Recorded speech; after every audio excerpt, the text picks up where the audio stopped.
ఒక వ్యక్తి పొగుడుతున్నటువంటి వ్యక్తి దగ్గరికి అందరూ వెళ్ళటానికి ఇష్టపడతాం, కానీ ఆ వ్యక్తి సరిచేయడానికి ఇష్టపడుతున్నప్పుడు నీ యొక్క మార్గాలు తప్పుగా ఉన్నాయి మార్చుకోనంటే ఆ వ్యక్తి దగ్గరికి వెళ్ళటానికి ఇష్టపడడం మనకి నచ్చని ఆ వ్యక్తి ఎప్పుడు ఏదో ఒకటి అంటూ ఉంటాడండి, నేను వెళ్ళండి అంటారు. కానీ ఎవరైతే ఎంకరేజ్ చేస్తారో, మనల్ని బాగా పురుకొల్పుతారో, మనల్ని బాగా ఎంకరేజ్ చేసి అబ్బా చాలా సూపర్ నువ్వు చాలా మంచివాడివి అని మాట్లాడుతుంటే అక్కడికి వెళ్ళడానికి ఇష్టపడతాం. నినివే ప్రజల దగ్గరికి యోనా వెళ్ళడానికి భయపడ్డాడు. ఎందుకు తెలుసా? వెళ్ళాడికి శుభవార్త చెప్పడానికి కాదు వెళ్తుంది, నడి రోడ్డు మీద పెట్టి నన్ను కొడతారేమో, నడి రోడ్డు మీద పెట్టి నన్ను హింసిస్తారేమో అంటే ఆ భయంతో ఆ నినివే ప్రజల దగ్గరికి వెళ్ళటానికి యోనా ఇష్టపడలేదు. ఎక్కడికి వెళ్ళాడు? నినివేకి వెళ్లకుండా తర్షీష్ అనే ప్రాంతానికి, ఇజ్రాయెల్ దేశం నుంచి తర్షీష్ అనే ప్రాంతానికి వెళ్తున్నాడు. దేవుని తప్పించుకుని వెళ్ళిపోదామని చెప్పి ఇజ్రాయెల్ దేశం నుంచి గ్రేట్ బ్రిటన్కి వెళ్ళిపోయాడు. ఎవరో వెళ్ళటానికి ప్రయత్నం చేశాడు యోనా. సో సముద్రం మీద ఆ ఓడ మీద ప్రయాణం చేస్తూ ఉన్నప్పుడు దేవుడు చూశాడు, నేను ఒక ప్రాంతానికి వెళ్ళమంటే మరొక ప్రాంతానికి వెళ్తాడేంటి? నా ప్రవక్త, నా సేవకుడు కదా, నేను నినివేకి వెళ్ళమంటే ఈ యొక్క యోనా తర్షీష్కి వెళ్తాడేంటి అని దేవుడు ఆలోచన చేశాడు. ఇతనికి బుద్ధి నేర్పించాలి, ఇతనికి బుద్ధి చెప్పాలనే ఉద్దేశంతో ఆ సముద్రం మీద తుఫాను రప్పించాడు దేవుడు. ఆలోచన చేయండి, దేవుడు అనేటువంటి వాడు సృష్టి మీద అధికారం కలిగినటువంటి వాడు. ఆయన ఏమంటే ఆకాశము భూమి అందులో సమస్తం కూడా ఆయన ఆధీనంలో ఉంటాయి, ఆయన అధికారంలో ఉంటాయి. తుఫాను రప్పించేటువంటి వాడు ఎవరు? వర్షాన్ని రప్పించేటువంటి వాడు ఎవరు? దేవుడే. ఇక సూర్యచంద్రులు నిర్మించినటువంటి వాడు, ఆ సూర్యచంద్రులన్నీ కూడా ఆయనకు లోబడి ఉంటాయి. అందరూ పెట్టే దేవుని లేఖలు చెప్తుంది రోమాపత్రిక 9:6 ఈయన సర్వాధికారం నుండి దేవుడై ఉండి నిరంతరము స్తోత్రార్హుడై ఉన్నాడని దేవుని లేఖను సెలవిస్తుంది. దేవునికి సమస్తం మీద కూడా అధికారం ఉంటుంది. అని ఎల్ షద్దాయ్ అంటారు. దేవుడు ఎల్ షద్దాయ్ అంటే ఆయన సర్వశక్తిమంతుడు. దేవుడు ఎల్ షద్దాయ్ అనిపెట్టి మాట ఎల్ రోయి, ఈ మాటలు మనకు తెలుసు. దేవుడు సర్వశక్తిమంతుడు, ఆయన సర్వం మీద ఆయనకు అధికారం ఉంటుంది. సముద్రం మీద ఎప్పుడైతే తుఫాన్ని ఆయన రప్పించారో ఓడ నిజంగా ప్రమాదంలోకి వెళ్ళింది. ఓడ సుమారుగా 20-30 అడుగులు ఎగిరి కింద పడుతున్నప్పుడు వాస్తవానికి యోనా దేవుని మాట వినకుండా ఆ ఓడ ఎక్కి ఓడ అమరమునికి వెళ్ళి నిద్రపోతుంటే ఆ ఓడ సిబ్బంది అందరూ కూడా కలవరపడుతున్నారు. ఏంటి సడన్గా ఈ యొక్క తుఫాన్ ఏంటి?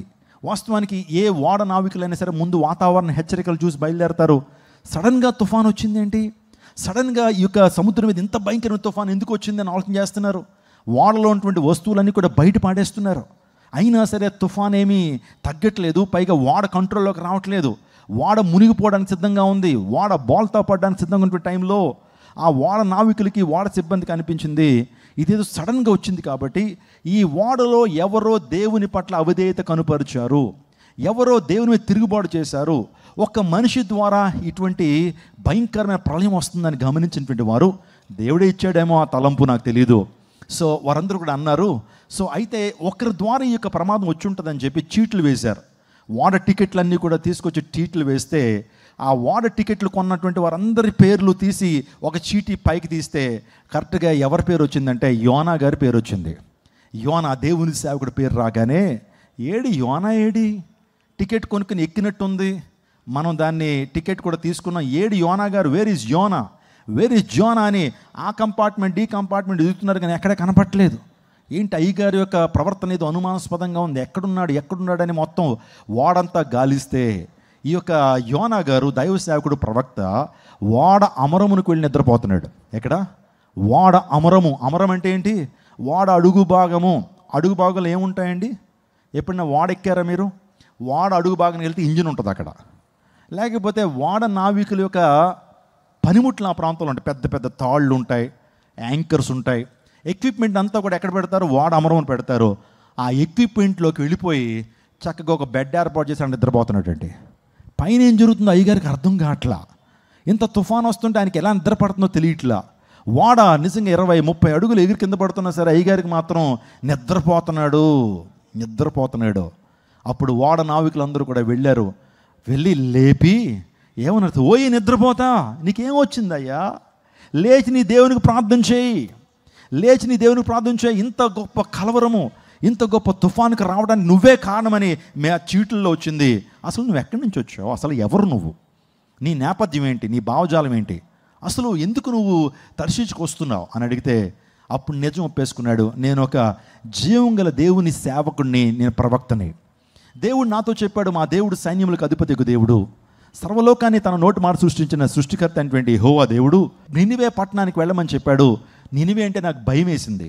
నినివే ప్రజల దగ్గరికి వెళ్ళి దేవుని యొక్క వార్తను చెప్పడానికి భయం వేసింది కాబట్టి నేను తర్షీషుకు వస్తున్నాను, దేవుని నుంచి దూరంగా పారిపోతున్నాను అని ఎప్పుడైతే చెప్పగానే, అయితే వీడి వల్లే వచ్చింది, ఈ యోనాను తీసుకెళ్ళి ఆ బయట విసిరేస్తే కనుక తుఫాన్ నిమలమైపోద్ది అని భావించినటువంటి వారు, ఇతను కూడా చెప్పాడు, అసలు ఈ తుఫాన్ నా వల్లే వచ్చింది, నాకు అర్థమైపోయింది, అందుని బట్టి నన్ను ఇసిరేయండి బయటికి, తుఫాన్ నిమలం అయిపోద్ది, మీరు క్షేమంగా మీ గమ్యానికి చేరుకుంటారనగానే, ఇప్పుడు వరకు వస్తువులన్నీ ఇసిరేసాం, అసలు నువ్వు ఈ ఓడకు బరువుగా ఉన్నావు, నిన్ను ఇసిరేసి ఉంటే బాగుండేది అనుకున్నారు, కానీ అది ముందు చేస్తుంటే బాగుండేది.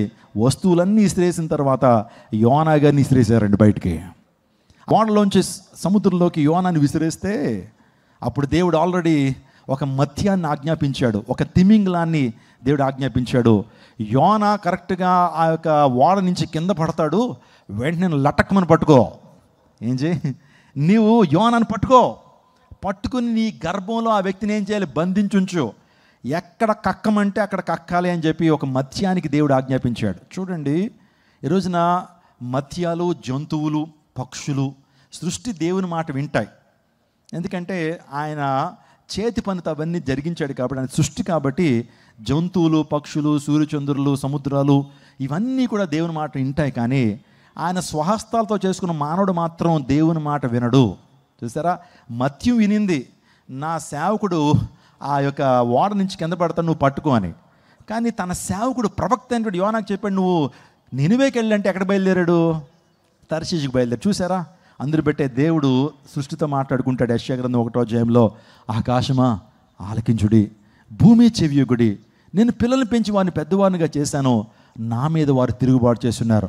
ఎద్దు తన కామందును ఎరుగును, గాడిద తన సొంతం అని దొడ్డే తెలుసుకున్నాను, కానీ నా ప్రజలకు వివేకం లేదు, నా ప్రజలకు నేను సృజించిన నా ప్రజలకు వివేకం లేదు, వారికి జ్ఞానం లేదు అని దేవుడు మాట్లాడుతున్నాడు. అవును, ఈరోజు మనిషి దేవుని మాట వింటలేదండి. అందరూ బట్టే ఈ ప్రకృతి వైపరీత్యాలు, మనిషి దేవుని మాట వింటలేదు కాబట్టే వాతావరణంలో మార్పులు, మనిషి దేవుని మాట వింటలేదు కాబట్టే తన జీవితంలో నష్టము, మనిషి దేవుని మాట వింటలేదు కాబట్టే కుటుంబాల్లో కలహాలు, మనిషి దేవుని మాట వింటలేదు కాబట్టే తన జీవితంలో గందరగోళ పరిస్థితి, మనిషి దేవుని మాట వింటలేదు కాబట్టే తన జీవితంలో ఆందోళన. ఎట్టకేలకు ఆ మత్స్యము తనని మింగింది. 3 దినాలు అయిన తర్వాత ఒడ్డుకు తీసుకొచ్చి కక్కేసింది. మీలో చాలామందికి ఇది నిజమేనండి, ఏమండి మత్యం మింగేయటం మత్యం మింగేయటమా? తిమింగలం మింగేస్తే తిమింగలం కడుపులో ఆక్సిజన్ ఆడుతుందా? అసలు మనిషి బ్రతికేటువంటి అవకాశాలు ఉన్నాయనేటువంటి ప్రశ్నలు మీకు రావచ్చు. నేను ఒక చారిత్రాత్మక వివరణ ఇచ్చి నేను ముందుకు వెళ్ళిపోతాను. మీరు రెగ్యులర్గా న్యూస్ చూసేటువంటి వారైతే కనుక, మీరు ప్రపంచ వార్తలు కనుక మీరు చూసేటువంటి వారైతే కనుక, రీసెంట్గా కాదు, ఈ యొక్క దశాబ్దాల గుండా అనేక మంది సముద్రంలో పడిపోతున్నటువంటి వ్యక్తుల్ని తిమింగలం మింగేసి మళ్ళీ ఊసేస్తున్నటువంటి సందర్భాలు మీరు ఎప్పుడైనా విన్నారా వార్తల్లో? రీసెంట్గా, వెరీ రీసెంట్గా మోడ్రన్ జోనా అని ఒక వ్యక్తికి పేరు పెట్టారు. మోడ్రన్ జోనా మీరు చూస్తున్నారు చూడండి, మీరు ఒకసారి ఫోటో కనబడుతుందండి, స్క్రీన్లో ఫోటో కనబడుతుందా? ఈ వ్యక్తిని ఈ మత్స్యం మింగేసింది. ఈ మత్స్యం మింగేసి కొద్ది నిమిషాలు కడుపులో ఈ వ్యక్తిని పెట్టి మళ్ళీ ఊసేసిందండి. నిజంగా ఈ వ్యక్తికి ఎక్కడికి వెళ్ళిపోయాను నేను? వాస్తవానికి ఈ వ్యక్తి పడవలో వెళ్తా ఉన్నప్పుడు పడవలోంచి పడ్డాడండి, కింద పడ్డాడు. పడిన తర్వాత మత్యం ఏం చేసిందంటే, తిమింగలము, బ్లూ వేల్ అంటారు కదా, అది మింగేసింది. ఈయన అనుకున్నాడు ఎక్కడికో వెళ్ళిపోయాను నేను, అగాధంలోకి వెళ్ళిపోయాను అనుకున్నాడు. ఆ మత్యం మింగేసి కాసేపటి ఊసేసిందండి. నిజంగా అందులో ఉన్నటువంటి ఆ యొక్క ప్యాంక్రియాస్ జ్యూసెస్, ఏమండి కడుపులో అన్నీ కూడా ఏముంటాయి, ద్రవ పదార్థాలు ఉంటాయి కదా, ఈ యొక్క ద్రవ పదార్థాలన్నీ కూడా చేప గర్భంలో ఉన్నటువంటి ద్రవ పదార్థాలన్నీ ఆయన బాడీకి అంటుకుంటే బయటకు వచ్చేటప్పటికి కొంత అపస్మారక స్థితిలోకి వెళ్ళిపోయాడు. ఆ వ్యక్తి స్పృహ లేకుండా పడిపోయాడు. పడిపోతే మళ్ళీ హాస్పిటల్ తీసుకెళ్ళి, ఏమైందయ్యా నీకు, అసలు ఎక్కడికి వెళ్ళావు, ఏంటి పరిస్థితి అంటే, తిమింగలం మింగేసింది నన్ను, తిమింగలం లోపల బాగా గాలాడింది అన్నాడండి ఈ వ్యక్తి పేరే మోడ్రన్ జోనా అని పిలిచారు. ఇలాంటి వ్యక్తులు ప్రపంచంలో సుమారుగా 10-20 మంది ఉన్నారు. 10-20 మంది.